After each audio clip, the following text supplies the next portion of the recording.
Welcome back to my channel. আপনারা আশা করি সবাই ভালো আছেন, আমিও ভালো আছি। তবে মার্কেটে যে অবস্থান এই মুহূর্তে দাঁড়িয়ে আছে, সেই অবস্থান থেকে কিন্তু আমাদের মনের মধ্যে একটা প্রশ্ন কাজ করতেছে যে মার্কেট কি অলরেডি টপ ক্রিয়েট করে ফেলছে? এখন যেটা চলতেছে সেটা কি বেয়ার মার্কেট স্টার্ট হয়ে গেছে কিনা?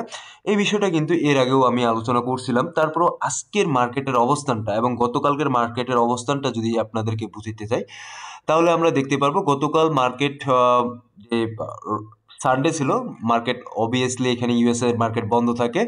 সেই ইউএস এর মার্কেটে বন্ধ অবস্থায় গতকালকে আমার টেলিগ্রাম চ্যানেলে আপনাদেরকে বলছিলাম যে মার্কেট ভলাটিলিটি থাকবে এবং আজকের দিনে হয়তো মার্কেটের একটা মুভমেন্ট আমরা দেখতে পাবো যে মার্কেট উপরের দিকে যাবে নাকি নিচের দিকে আসবে। তবে গতকালকের ভলাটিলিটি এবং আজকের মার্কেটের যে অবস্থানটা, সেখান থেকে আমরা বলতে পারি যে মার্কেটে আমরা যে প্রেডিকশনটা করতেছি যে মার্কেট আমাদের এই জোনটাতে আসবে, $88,000 এই জোনটাতে। এতদূর পর্যন্ত আমরা কিন্তু মার্কেটে এখন পর্যন্ত বিটকয়েনের দিক দিয়ে প্রেডিকশন আমরা করছি যে মার্কেট এতদূর পর্যন্ত আসার পসিবিলিটি আছে। ঠিক আছে, তো ট্যারিফের ব্যাপারটা বলেন বা অন্যান্য যে বিষয়গুলো বলেন, ইউএস এর যে অর্থনৈতিক যে টেনশনের কথাটা বলেন, এর পাশাপাশি আপনারা যদি দেখেন যে রেড কার্ডের যে বিষয়টা, যেখানে রেড কার্ড হওয়ার পসিবিলিটি বেশি ছিল, সেখানে কিন্তু আস্তে আস্তে সেই পসিবিলিটিটা কমে আসতেছে। তো এর আগেও যদি আমরা রেড কার্ডের দিকগুলো একটু লক্ষ্য করি, তাহলে আমরা দেখবো যে সেখানে রেড কার্ডে কিন্তু খুব ভালো একটা অবস্থানে ছিল না মার্কেট। যখনই রেড কার্ড হয়েছিল, যখন আমরা চিন্তা করছিলাম যে মার্কেট এখান থেকে পসিবিলিটি আছে যে উপরের দিকে যাবে, বাট আমরা কিন্তু সেই বিষয়টা এখানে মার্কেটে লক্ষ্য করি নাই। এর আগে দুবার যখন মার্কেটে রেড কার্ড হয়, তখনই কিন্তু মার্কেটকে আমরা ডাম্প একটা সিচুয়েশনে দেখতে পেয়েছিলাম। সো এখন যেহেতু সামনে ডিসেম্বরে রেড কার্ড হচ্ছে না বা হওয়ার প্রবাবিলিটি খুবই কম, সেক্ষেত্রে কিন্তু আমরা দেখতে পাবো মার্কেট আরো নিচের দিকে আসতেছে।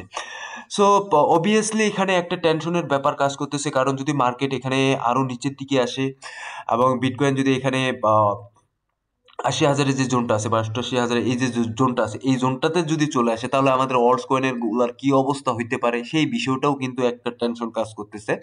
কারণ অলরেডি অনেক অলস কয়েন আছে যেগুলো কিন্তু তাদের যে প্রাইস ছিল গত কয়েক মাস আগে, সেখান থেকে কিন্তু 50%, 40%, 60% কিন্তু অলরেডি ডাম্প করে ফেলছে।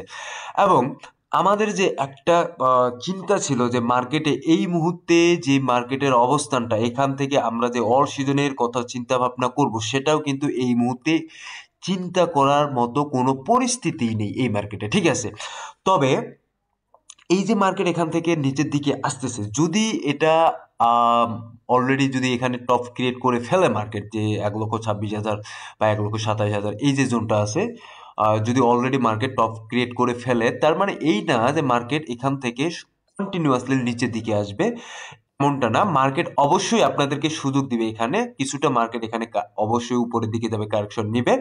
দেন যদি মার্কেটের অলরেডি এটা মনে হয় যে এটা টপ, তাহলে কিন্তু মার্কেট আরেকটু উপরের দিকে কারেকশন নিয়ে নিচের দিকে অবশ্যই আসবে। ঠিক আছে, তো এখন আমাদের দেখার বিষয় হচ্ছে যে অলস কয়েন গুলাতে আমরা ইনভেস্ট করে রাখছি, যেই অলস কয়েনগুলোতে চিন্তা করছিলাম, যেমন বিটকয়েন তার অল টাইম হাই ক্রিয়েট করে ফেলছে, বা পাশাপাশি ইথিরিয়াম তার অল টাইম হাই ক্রিয়েট করে ফেলছে। এর মধ্যে আরও কিছু কয়েন আছে মেজর যেই কয়েনগুলা, যেমন বিএনবি তার অল টাইম হাই ক্রিয়েট করে ফেলছে, জি ক্যাশ তার অল টাইম হাই একটা নতুনভাবে ক্রিয়েট করছে। এর মধ্যে যে সবচেয়ে মোস্ট একটা ইম্পর্টেন্ট কয়েন আছে, সেটা হচ্ছে সোলানা। সোলানার উপর সবারই একটা বিশ্বাস ছিল যে সোলানা এখানে ভালো কিছু একটা করবে এবং তার নতুন করে অল টাইম হাই ক্রিয়েট করার একটা পসিবিলিটি ছিল কিন্তু সোলানার, এবং সোলানার ব্যাপারে আমি বলছিলাম এখানেও যে একটা পসিবিলিটি আছে। এই সোলানার যদি আমরা উইকলি টাইম ফ্রেমে চলে যাই, তাহলে আমরা দেখতে পাবো যে মার্কেটের যে অবস্থানটা সোলানার, সেই ক্ষেত্রে কিন্তু খুব একটা যে ভালো সেই অবস্থানটা না। ঠিক আছে, সো এখানে তার যে একটা তার আগের যে সুইং হাইট ইয়েটা ছিল, আপনার হাইটা ছিল এখানে, আমরা যদি লোয়ার হাইটা দেখি, এখানে $125। ঠিক আছে, $125 তার লোয়ার হাই এখানে ছিল ইয়ার আপনার সোলানা। সো এটা যদি এখানে কারেকশন নেয় বা এখান থেকে যদি মার্কেট ব্রেকআউট করে নিচের দিকে চলে আসে, তাহলে কিন্তু মার্কেটকে আমরা $100 কাছাকাছি দেখতে পাবো। কোথায়? সোলানাকে। ঠিক আছে, সো এটা অবশ্যই একটা টেনশনের কারণ, কারণ আমরা যেই জায়গাটাতে চিন্তা করছিলাম যে মার্কেট এখান থেকে তার যে এর আগে যে 294, 95 বা 300 কাছাকাছি চলে গেছিল জানুয়ারি 2025-এর জানুয়ারির দিকে, যেখানে চলে গেছিল $300 কাছাকাছি, সেখানে কিন্তু আমরা এবার যখন মার্কেটে বড় রকমের একটা মুভমেন্ট আসলো এবং যেখানে বিএনবি, ইথিরিয়াম এবং আপনার বিটকয়েন এখানে অল টাইম হাই ক্রিয়েট করছে, সেখানে কিন্তু আমরা এক্সপেক্ট করছিলাম এই সোলানাও এখানে অল টাইম হাই নতুন করে ক্রিয়েট করবে, অলমোস্ট এখানে $400 পসিবিলিটি ছিল যে এখানে $400 পর্যন্ত বা এখানে 350-300 ডলার পর্যন্ত যাওয়ার একটা পসিবিলিটি ছিল। বাট আনফরচুনেটলি এখানে যদি আমরা মার্কেটের অবস্থানটা দেখি, অবশ্যই এটা হতাশাজনক ভাবেই মার্কেট কিন্তু আমাদের উইকলি টাইম ফ্রেমে যদি এখানে দেখি, হতাশাজনক ভাবেই কিন্তু মার্কেটে এখান থেকে ডাম্প একটা মুভমেন্ট ক্রিয়েট করছে। এবং এখানে যদি দেখি, এখানে মোটামুটি একটা রেজিস্ট্যান্স জোন ক্রিয়েট করছিল এবং এই জোন থেকেই মার্কেট $250 থেকেই কিন্তু মার্কেট এখান থেকে নিচে আসার শুরু করছে, ঠিক আছে। সো এখন কথা হচ্ছে, তাহলে আমরা মার্কেট থেকে কি এক্সিট নিব? আমাদেরকে মার্কেট থেকে কি এক্সিট নেওয়া উচিত কিনা, কি করণীয়, এই বিষয়টা নিয়ে অ্যাকচুয়ালি আলাপ করা আমার উচিত। যদি আপনি স্পটের হোল্ডার হয়ে থাকেন, যদি আপনি স্পটে হোল্ড করে থাকেন, লং টার্মের কথা চিন্তা করে থাকেন, তাহলে যেই বিষয়টা এর আগেও আমি বলছিলাম আপনাদেরকে, যে এখানে পার্ট বাইং এর যে বিষয়টা বলছিলাম, সেই পার্ট বাইং এর যারা কনসেপ্টটা খুব ভালো করে মনে রাখছেন, তারা কিন্তু এখানে পার্ট বাইং করতে পারেন। এবং এখানে যদি আমি সোলানার কথা বলি, সোলানার ক্ষেত্রে আপনারা এখানে 122 বা 125 যখন আসবে তখন কিন্তু আপনারা একটা বাইং করতে পারেন। দেন আপনারা কিন্তু এখানে যখন $100 এখানে আসবে তখন কিন্তু একবার পার্ট বাইং এখানে করতে পারেন। সো যখন আপনি পার্ট বাইং করতেছেন কোনো একটা কয়েনে, তখন কিন্তু আপনার সেই অ্যাভারেজ যে কস্টটা আছে সেটা অনেকটা নিচের দিকে চলে আসে। দেন এটা পরবর্তীতে যখন মার্কেটে খুব ভালো রকমের একটা মুভমেন্ট তৈরি করে, তখন কিন্তু আপনি এখান থেকে ভালো রকমের একটা প্রফিট জেনারেট করতে পারেন, ঠিক আছে। সো সিম্পল একটা কনসেপ্ট, আপনাদের মার্কেটের মধ্যে যদি এই মুহূর্তে এক্সিটের কথা চিন্তা ভাবনা করেন, তাহলে আমি বলবো যেগুলো ভালো বেস্ট কয়েন আছে সেগুলোতে অবশ্যই আপনারা পার্ট বাইং করতে পারেন। এবং যেগুলো কয়েন আপনাদের মনে হয় না যে ভ্যালুয়েবল, বা যেই কয়েনগুলো অনেক দিন থেকে 70 ও 80% বা এরও বেশি ডাম্প সিচুয়েশনে আছে, আমার মনে হয় না সেই কয়েনগুলোর আশা আছে বা ভরসা আছে যে এখান থেকে ভালো একটা মুভমেন্ট ক্রিয়েট করবে।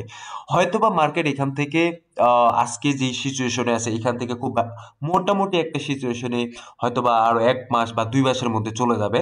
কিন্তু আপনি লক্ষ্য করবেন আপনার যে কয়েনগুলো, যেগুলো ফান্ডামেন্টালি ভালো না, বা এই কয়েনগুলোর কোনো ইউজ কেস নেই, শুধুমাত্র ফ্যান বেজের উপর কয়েন ক্রিয়েট করা হয়েছে, সেই কয়েনগুলো কিন্তু আপনার সেইভাবে আপনাকে রিটার্ন দিচ্ছে না, ঠিক আছে। সো অবভিয়াসলি এই বিষয়গুলো অবশ্যই আপনাদেরকে চিন্তা ভাবনা করতে হবে।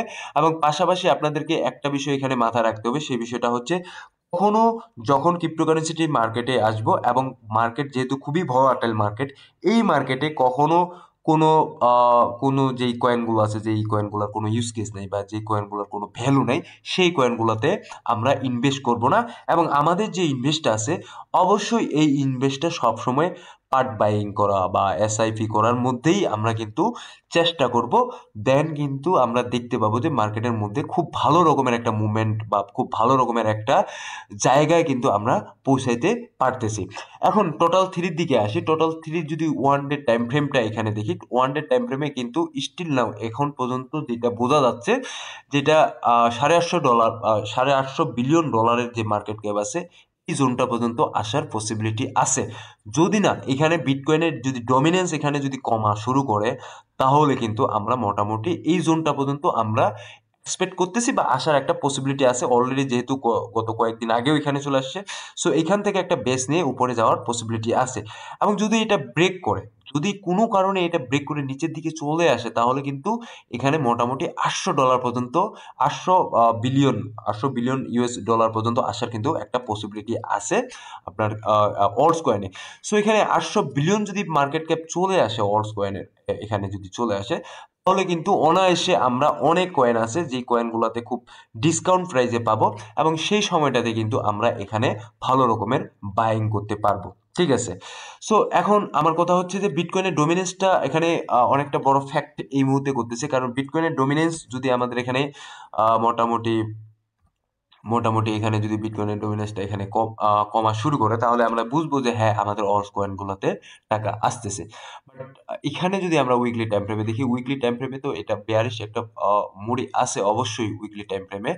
বাট এখন কথা হচ্ছে যে এই মুভমেন্টটা কতদূর পর্যন্ত আসার পসিবিলিটি আছে বা কতদূর পর্যন্ত আসতে পারে, সেটাও আমাদেরকে দেখতে হবে। সো এটা যদি বেয়ারিশ ট্রেন্ডটা ধরে রাখতে পারে উইকলি টাইম ফ্রেমে, আমি যদি ডেইলি টাইম ফ্রেমে চলে যাই, ডেইলি টাইম ফ্রেমে, সো এটা অবশ্যই মোটামুটি এই যে জোনটা আছে এই জোনটা এর আগেও কিন্তু আপনাদেরকে আমি এই জোনটা আপনাদেরকে মার্ক করে দিয়েছিলাম। এটা একটা সাপোর্ট জোন হিসেবে কাজ করতেছে। সো এই জোনটা যদি ব্রেক করে নিচের দিকে আসে তাহলে কিন্তু আমরা 58-57 পর্যন্ত দেখতে পাবো। এবং যদি আমরা মার্কেটে বিটকয়েনের ডোমিনেন্স 57 বা 58 বা এরও নিচে দেখতে পাই তাহলে কিন্তু আমরা বুঝবো যে হ্যাঁ আমাদের অল্ট কয়েন গুলাতে মানি জেনারেট হচ্ছে, মানি ইনফ্লো হচ্ছে। ঠিক আছে? সো এখন যেই জিনিসটা আমাদের করা উচিত, এখন এই মুহূর্তে প্যানিক তো অবশ্যই করা যাবে না, প্যানিকের কোনো কারণ নেই এই জায়গাটাতে। কারণ যারা প্যানিক এই মার্কেটে করবেন তারা কিন্তু এই মার্কেট থেকে সব সময় লজে বুক করবেন এবং সবসময় কিন্তু এই মার্কেট থেকে আপনাদেরকে মানে কোনো প্রফিটের তো চিন্তা ভাবনা আপনারা করতে পারবেন না। সো যারা প্যানিক করবেন না, প্যানিক না করে নির্দিষ্ট কনসেপ্ট এবং নির্দিষ্ট মাপকাঠিতে যারা এই মার্কেটে কাজ করতে পারবেন তারাই কিন্তু এখানে আপনারা মোটামুটি ভালো রকমের একটা প্রফিট বের করতে পারবেন। ঠিক আছে? সো ওভারঅল যদি দেখি গত 7 দিনে 8 দিনে এখানে মার্কেট অনেক পরিমাণে ডাম্প করছে এবং ওভারঅল যদি কি কারেন্সির market cap, total market cap দেখি এখানে কিন্তু 1 ট্রিলিয়নের মতো মার্কেট ক্যাপ অলরেডি ওয়েভ আউট হয়ে গেছে, মার্কেট থেকে টাকা অলরেডি বের হয়ে গেছে। সো আই হোপ, এবং এখানে ফেয়ার এবং গ্রিডের যদি ইন্ডেক্সটা দেখি সেই ফেয়ার এবং গ্রিডের ইন্ডেক্স কিন্তু এই মুহূর্তে আমাদেরকে এক্সট্রিম ফেয়ার দেখাচ্ছে। সো আই হোপ যে এক্সট্রিম ফেয়ার যখন মার্কেট চলে আসে তখন এই এক্সট্রিম ফেয়ারেই কিন্তু আমাদের উচিত বাইং করা এবং অবশ্যই ভালো ভালো কয়েনগুলোতেই আমরা বাইং করব। আদারওয়াইজ অন্য কোনো ভেজাল বা অন্য কোনো কয়েনগুলোতে আমরা যাওয়ার চেষ্টা করব না। তবে বাইং এর কথা যদি বলেন তাহলে অবশ্যই আমি এখানে বলবো যারা ফ্রেশ বাইং করতে যাচ্ছেন আমি বলবো যে আরেকটু মার্কেটকে আপনারা দেখবেন, আরেকটু মার্কেটকে দেখার পরেই কিন্তু এই জায়গাটাতে বাইং করবেন। এবং যদি আপনার মনে হয় যে না আমার বাইং করা উচিত তাহলে অবশ্যই এখানে পার্ট বাইং করবেন। ঠিক আছে? সো ধন্যবাদ সবাইকে, ভালো থাকবেন, সুস্থ থাকবেন।